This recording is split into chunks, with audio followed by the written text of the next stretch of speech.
Je dis, vous avez été entendu en 2014. Oui. Vous comparaissez en 2023, soit Oui. 9 ans après. Oui. N'est-ce pas?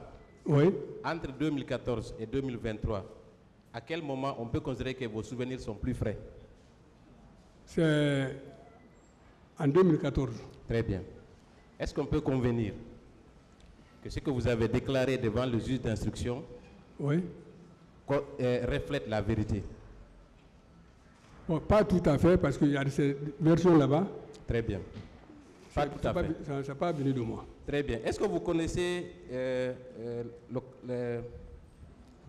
la carrière professionnelle du juge qui vous a entendu au moment des faits? Non. Est-ce que vous doutez de son impartialité? Je ne l'ai jamais connu, je ne peux pas douter sur lui. Je demande, c'est une question. Non. Alors, est-ce que vous pensez qu'il a une quelconque raison de modifier vos propos dans son PV? Je ne le sais pas quand même, mais il y a ces choses qui sont venues, qui sont dites ici, ce n'est pas venu de moi. Très bien. S'il vous plaît, je vais prendre l'exemple. Oui. La copie qu'on m'a envoyée tout de suite ici, moi, sur mon identité, c'est mis là-bas, marié à 2 femmes. Je n'ai jamais dit que je suis marié à 2 femmes, c'est une seule femme.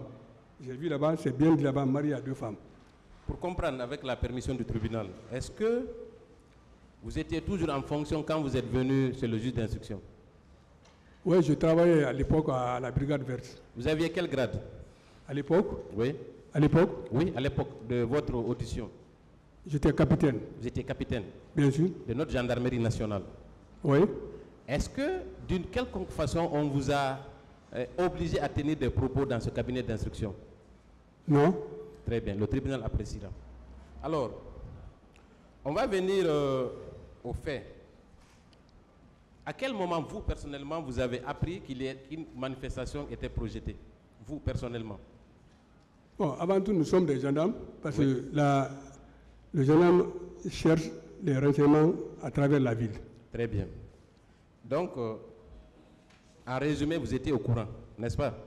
J'étais au courant à travers des renseignements, des rumeurs. Très bien.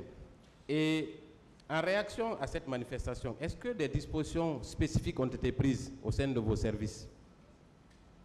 Bon, je suis très mal placé de répondre ça. Ça, c'est à la discrétion de mon chef. Très bien. J'en conviens avec vous. Et quoi qu'il en soit, vous avez mobilisé 2 équipes pour aller, selon vous, faire la patrouille, n'est-ce pas? Oui. La patrouille. Votre chef est passé ici. Il n'a pas été convaincant sur l'explication de la patrouille. Vous, en quoi consiste concrètement une patrouille au cours d'une manifestation? Cela consiste, en résumé, ça consiste en quoi faire? Qu'est-ce que vous faites concrètement? Ouais, la patrouille en temps de manifestation, c'est une unité constituée, organisée à la recherche des infractions à la loi pénale, non seulement interpeller les gens si c'est nécessaire, les livrer à qui de droit. Dans votre équipe, vous avez parlé d'une quarantaine d'agents, n'est-ce pas? Dans votre PV. Quarantaine d'agents? Oui, y compris les élèves gendarmes qui avaient juste fini leur formation. L'ensemble de l'effectif. Vous ne vous souvenez pas de ça? Je ne me souviens pas de ça. C'est dans votre PV, mon colonel. Je ne me souviens pas de ça. Quoi qu'il en soit, vous aviez 2 équipes, n'est-ce pas? Oui. Une sur l'autoroute et l'autre sur l'autoroute Le Prince. Oui. Et face à cette foule immense, est-ce que vous croyez que votre action aurait pu avoir un impact quelconque, objectivement?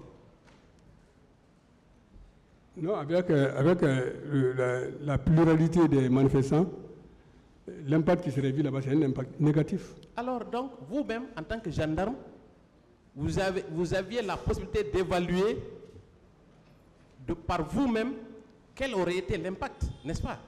Oui. Alors, donc, votre présence sur les lieux ne se justifie pas dans le cadre de la patrouille. Oui ou non? Non, ça se justifie. Très bien. On va poursuivre. Très bien. Vous savez, la logique, c'est la chose la mieux partagée. On va continuer. Oui. Alors, vous avez parlé de votre passage au niveau de la Bellevue. Oui. Est-ce que l'objectif n'était pas d'empêcher le regroupement au stade? Quand vous étiez à la Bellevue, vous avez dit que vous avez été chassé, n'est-ce pas? Oui. Mais l'objectif là-bas, est-ce que ce n'était pas d'empêcher le regroupement est-ce que vous n'avez pas prêté main forte à ceux qui étaient là, qui avaient un barrage? C'était pas ça l'objectif, mon colonel? Déjà, eux, ils étaient là-bas, effectivement. Oui. Ils étaient là-bas pour empêcher la rentrée. Alors, donc, Oui. c'est le maintien d'ordre. Et pour eux, c'est le maintien d'ordre. Oui, donc vous avez participé au maintien d'ordre. Quant à nous, on n'avait pas aucun matériel de maintien d'ordre. Donc on ne peut pas s'interposer devant les manifestants pour éviter le pire. Mon colonel, Oui. peut-être qu'on ne se comprend pas. À cet endroit précis, n'avez-vous pas prêté main forte à vos collègues qui étaient sur place pour empêcher le regroupement? Oui ou non? Avec des citations, on peut le faire. Alors, donc vous avez participé au maintien d'ordre. Vous pouvez le reconnaître maintenant.